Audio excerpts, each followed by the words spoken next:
ಚಾಮರಾಜನಗರದಲ್ಲಿ ಕಳೆದ ವರ್ಷ ದಸರಾ ನಿಲ್ಲಿಸಿದ್ದು ಸಾಂಸ್ಕೃತಿಕ ದ್ರೋಹ. ಹಬ್ಬ ಪುನರಾರಂಭಿಸದಿದ್ದರೆ ಹೋರಾಟದ ಎಚ್ಚರಿಕೆ ನೀಡಿದ ಜಾನಪದ ಕಲಾವಿದ ಚಂಗಚಹಳ್ಳಿ ಕೃಷ್ಣಮೂರ್ತಿ. ಯಳಂದೂರು ಪಟ್ಟಣದ ಪ್ರವಾಸಿ ಮಂದಿರದಲ್ಲಿ ಯಳಂದೂರು ತಾಲೂಕು ಜಾನಪದ ಕಲಾವಿದರು ಘಟಕದ ವತಿಯಿಂದ ಸುದ್ದಿಗೋಷ್ಠಿ ನಡೆಸಲಾಯಿತು. ಹಿರಿಯ ಭಜನಾ ಕಲಾವಿದ ನಂಜುಂಡಸ್ವಾಮಿ ಮಾತನಾಡಿ, ಹೊರಗಿನ ಹೈಟೆಕ್ ಕಲಾ ತಂಡಗಳಿಗೆ ಲಕ್ಷಾಂತರ ರೂಪಾಯಿ ಕೊಡುವ ಬದಲು ಚಾಮರಾಜನಗರ ಜಿಲ್ಲೆ ಬಡ ಜಾನಪದ ಕಲಾವಿದರಿಗೆ ಹೆಚ್ಚಿನ ವೇದಿಕೆ ಒದಗಿಸಬೇಕು. ಆದ್ದರಿಂದ ಈ ಬಾರಿ ಜಿಲ್ಲೆಯಲ್ಲಿ ದಸರಾ ನಡೆಸಬೇಕು ಎಂದು ತಿಳಿಸಿದರು. ಆಕಾಶವಾಣಿ ಕಲಾವಿದ ಅಲ್ಕೆರೆ ಶಿವಕುಮಾರ್ ಮಾತನಾಡಿ, ಜಾನಪದ ಕಲಾವಿದರಿಗೆ ಅವಕಾಶ ಸಿಗಬೇಕಾದರೆ ಚಾಮರಾಜನಗರದಲ್ಲಿ ದಸರಾ ನಡೆಸಬೇಕು. ಇದು ಜಾನಪದ ಕಲಾವಿದರು ಸಂಖ್ಯೆ ಹೆಚ್ಚಿದೆ ಎಂದು ತಿಳಿಸಿದರು. ಕಲಾವಿದ ಶಾಂತರಾಜು ಅವರು ಮಾತನಾಡಿ, ಮೈಸೂರಿನ ರಾಜರಿಗೂ ಚಾಮರಾಜನಗರ ಜಿಲ್ಲೆಗೂ ಸಂಬಂಧವಿದೆ. ಸರ್ಕಾರ ಇಲ್ಲಿ ದಸರಾ ನಡೆಸಬೇಕು. ಜಯಚಾಮರಾಜ ಒಡೆಯರ್ ಅವರಿಗೆ ಹೆಸರು ಇಡಲು ಕಾರಣ ನಮ್ಮ ಚಾಮರಾಜನಗರ ಎಂದು ತಿಳಿಸಿದರು. ಅಂಬಳೆ ಜಯಗುರು ಮಾತನಾಡಿ, ಚಾಮರಾಜನಗರ ಜಿಲ್ಲೆಯಲ್ಲಿ ದಸರಾ ಆಚರಣೆಯನ್ನು ಕೈಬಿಟ್ಟಿರುವುದು ಬಡ ಕಲಾವಿದರ ಹೊಟ್ಟೆಯ ಮೇಲೆ ಹೊಡೆದಂತಾಗಿದೆ ಎಂದು ತಿಳಿಸಿದರು. ಚಾಮರಾಜನಗರ ಜಿಲ್ಲೆಯ ಎಲ್ಲ ತಾಲೂಕು ಸಕ್ರಿಯ ಭಾಗವಹಿಸಬೇಕು. ಈ ಬಾರಿ ದಸರಾ ಉತ್ಸವವನ್ನು ಘೋಷಿಸಬೇಕು ಎಂದು ಯೋಗೇಶ ಸಾಂಗ್ಲಿಯನ್ನ ಮಾತನಾಡಿದರು. ಈ ವರ್ಷನೂ ಕೂಡ ಚಾಮರಾಜನಗರದಲ್ಲಿ ಜಿಲ್ಲಾ ದಸರಾವನ್ನು ಆಚರಣೆ ಮಾಡಬೇಕು. ಯಾಕೆಂದರೆ ಕಳೆದ ಒಂದು ವರ್ಷ ಯಾಕೋ ಸರ್ಕಾರಕ್ಕೆ ಚಾಮರಾಜನಗರ ಜಿಲ್ಲೆ ತಾತ್ಸಾರವೋ ಏನೋ ಗೊತ್ತಿಲ್ಲ, ಇಲ್ಲಿ ಹೆಚ್ಚು ಜನ ಕಾಂಗ್ರೆಸ್ ಶಾಸಕರು ಇದ್ರೂ ಸಹ ಇಲ್ಲಿಗೆ ಚಾಮರಾಜನಗರ ಜಿಲ್ಲೆಯಲ್ಲಿ ದಸರಾನ ಮಾಡಲ್ಲ ಅಂತ ಅನೌನ್ಸ್ ಮಾಡಿಬಿಟ್ರು. ನಾವು ಜಿಲ್ಲಾ ಯುವ ಕಲಾವಿದರ ಬಳಗದ ವತಿಯಿಂದ ಸರ್ಕಾರಕ್ಕೆ ಸೆಡ್ ಹೊಡೆದು 2 ದಿನದ ದಸರಾವನ್ನು ನಾವೇ ಚಾಮರಾಜನಗರ ಜಿಲ್ಲಾ ಕಲಾವಿದರೇ ಆಚರಣೆ ಮಾಡಿದ್ವಿ. ಅದು ನಾವು ಎಲ್ಲ ಸಚಿವರಿಗೂ ನಾವು ಚಾಮರಾಜನಗರ ಜಿಲ್ಲಾ ಸಚಿವರು ವೆಂಕಟೇಶ್ ಅವ್ರಿಗೆ ಒತ್ತಾಯ ಮಾಡಿದ್ರು ಕೂಡ ಅವರು ತಾತ್ಸಾರ ಮಾಡಿದ್ರು. ಸರ್ಕಾರನೇ ಟೋಟಲಿ ತಾತ್ಸಾರ ಮಾಡ್ತಾರೆ ಚಾಮರಾಜನಗರ ಜಿಲ್ಲೆನ.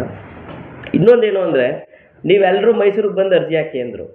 ಮೈಸೂರಿಗೆ ಹೋಗಿ ಅರ್ಜಿ ಹಾಕಿದ್ರೆ ಯಾರಿಗೆ ಸಿಕ್ಕುತ್ತೆ ಅಂದರೆ, ಅಲ್ಲಿ ಯಾರ್ಯಾರು ದೊಡ್ಡ ದೊಡ್ಡ ಕಲಾವಿದರಿದ್ದಾರೋ ಅವ್ರಿಗೆ ಸಿಕ್ಕುತ್ತೆ. ಇಲ್ಲಿ ಶೋಭಣ್ಣ ಅವ್ರವ್ರ ಕತೆ ಏನು, ಇಲ್ಲಿ ವೀರಗಾಸೆ ಮಾಡೋರ ಕತೆ ಏನು? ಹಿಂಗಾಗಿ ಕಲಾವಿದರನ್ನ ಒಂಥರ ಮೂಲೆ ಗುಂಪು ಮಾಡಿದ್ದಾರೆ. ಮತ್ತು ಹಾಗೆ ಒಂದು ವಿಷಯನ ತಮ್ಮ ಮುಂದೆ ತಮ್ಮ ಸರ್ಕಾರಕ್ಕೆ ಹೇಳೋಕ್ಕೆ ಇಚ್ಛೆಪಡ್ತೀನಿ. ಏನಪ್ಪ ಅಂದರೆ, ಕರ್ನಾಟಕ ನಾಟಕ ಮಂಡಳಿ ಅಕಾಡೆಮಿಯಲ್ಲಿ 5 ವರ್ಷ ಆಗಿದೆ ಅರ್ಜಿ ಹಾಕಿ, ಅವ್ರಿಗೆ ಇನ್ನೂ ಮಾಸಾಸನೇ ಬಿಡುಗಡೆ ಆಗಿಲ್ಲ. 60 ವರ್ಷಕ್ಕೆ ನೀವು ಅರ್ಜಿ ಕಾಲ್ ಮಾಡಿದ್ರೆ 5 ವರ್ಷಕ್ಕೆ ಅಂದರೆ 65 ವರ್ಷ ಆಗುತ್ತೆ. ಈ ಕಾಲಘಟ್ಟದಲ್ಲಿ 65 ವರ್ಷ ಬದುಕವ್ರು ಯಾರು? ಹಂಗಾಗಿ ನೀವು ಮಾಸಾಸನದ ಕನ್ನಡ ಮತ್ತು ಸಂಸ್ಕೃತಿ ಇಲಾಖೆಯವರು ಕರ್ನಾಟಕ ನಾಟಕ ಅಕಾಡೆಮಿ ಸದಸ್ಯರು ಯಾರಿದ್ದೀರಿ ಅವರು ಮಾಸಾಸನ ಬೇಗ ಆ ಫೈಲ್ ನಾನೇ ಫೋನ್ ಮಾಡಿ ಕೇಳಿದಾಗ ಏನಂತ ಹೇಳಿದ್ರು ಅಂದರೆ, ಸರ್ 5 ವರ್ಷದ ಫೈಲು ಇನ್ನೂ ಪೆಂಡಿಂಗ್ ಇದೆ ಸರ್, ಹಂಗಾಗಿ ನೀವು ಇನ್ನೂ 1 ವರ್ಷ 2 ವರ್ಷ ಕಳಿಬೋದು ಅಂದರೆ 7 ವರ್ಷ ಆಗುತ್ತೆ. 7 ವರ್ಷ ಯಾರು ಬದುಕಿರ್ತಾರೆ? 6 ವರ್ಷ ಗಂಟ 66 ವರ್ಷ 67 ವರ್ಷ ಆಗುತ್ತೆ. ಯಾರು ಸರ್ಕಾರ ಹಂಗಾಗಿ ಕಲಾವಿದರನ್ನ ವಹಿಸಬಾರ್ದು, ಹಂಗೆ ಅವ್ರಿಗೆ ಬೇಗ ಬಿಡುಗಡೆ ಮಾಡಿ ಮಾಸಾಸನ ಅಂತ ತಾವು ಈ ಮೂಲಕ ಒತ್ತಾಯಪಡಿಸ್ತಾ, ಚಾಮರಾಜನಗರದಲ್ಲಿ ಪ್ರತಿ ವರ್ಷದಂತೆ ಈ ವರ್ಷವೂ ಚಾಮರಾಜನಗರ ಜಿಲ್ಲಾ ದಸರಾ ಕಾರ್ಯಕ್ರಮ ಆಗಬೇಕು. ಪ್ರತಿ ತಾಲೂಕಲ್ಲಿ ನಡೀತಿತ್ತು ಕಾರ್ಯಕ್ರಮ. ಈಗ ಯಳಂದೂರು ತಾಲೂಕಲ್ಲೂ ದಸರಾ ಕಾರ್ಯಕ್ರಮ ಆಗಿದೆ, ನಾವೇ ಆಡಿದ್ದೀವಿ. ಈಗ ಯಳಂದೂರು ತಾಲೂಕು ದಸರಾ ನಿಲ್ಲಿಸಿದ್ರು, ಈಗ ಜಿಲ್ಲಾ ದಸರಾ ನಿಲ್ಲಿಸಿದ್ರು. ಆಮೇಲೆ ಕಳೆದ ಬಾರಿ ಏನು ಮಾಡಿದ್ರು ಅಂದರೆ, ಜನಪದ ಉತ್ಸವ ಮಾಡ್ತೀವಿ ಅಂತ ಕಲಾವಿದರು ಕಣ್ಣೋರಿಸ್ಬಿಟ್ರು.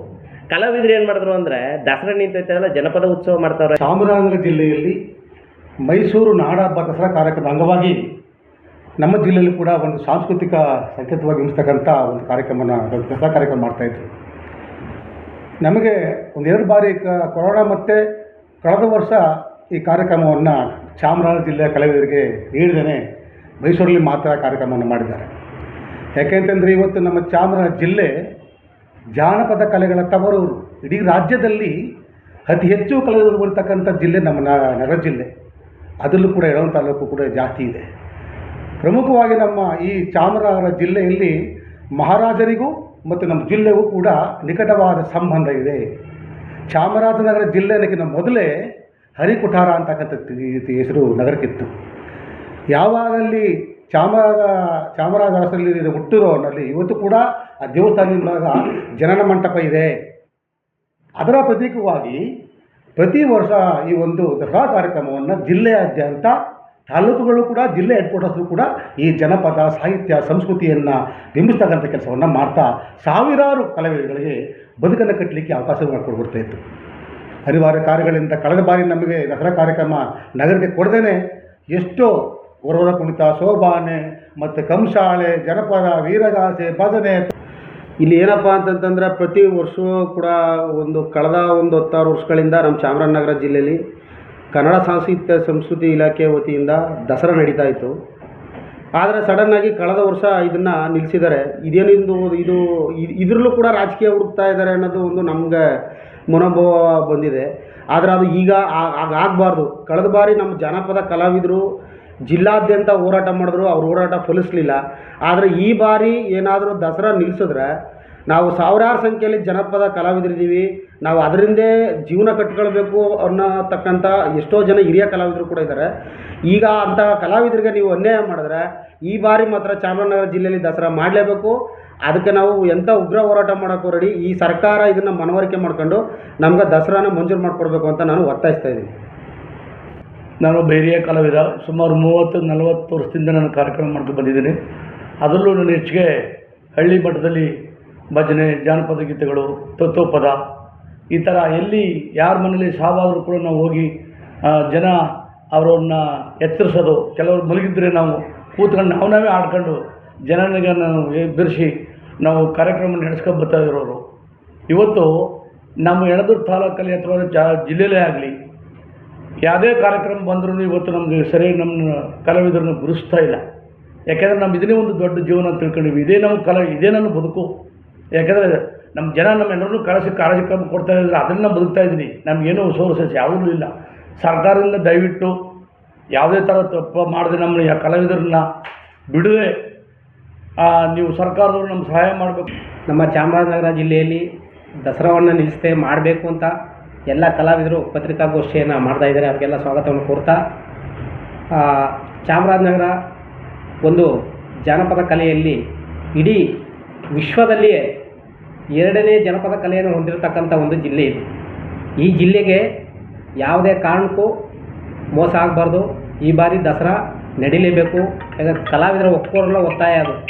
ಹಾಗಾಗಿ ಏನೋ ಒಂದು ಕಲಾವಿದರು ಇದನ್ನು ಕಲೆಯನ್ನೇ ನಂಬಿಕೊಂಡು ಜೀವನ ಮಾಡ್ತಾಯಿದ್ದಾರೆ. ಅವರಿಗೆಲ್ಲ ಅನ್ಯಾಯ ಮಾಡೋದು ಬೇಡ. ಮೈಸೂರಲ್ಲಾದರೆ ದೊಡ್ಡ ಅವಾರ್ಡ್ ಬಂದಿರೋಂಥ ಕಲಾವಿದರು ಅಲ್ಲಿ ಕಾರ್ಯಕ್ರಮ ಮಾಡ್ತಾರೆ.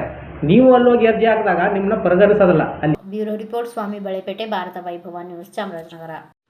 Thanks for watching. Read, discuss and debate with editor Dr. Yan Prashant Rao. Wanted reporters in print, digital and visual media for Bharat Vaibhav Daily Newspaper, BV News 5 Channel and BV Fast Web News from all the talukas of Karnataka, Goa and Maharashtra. If interested, send your resume to 9019229369.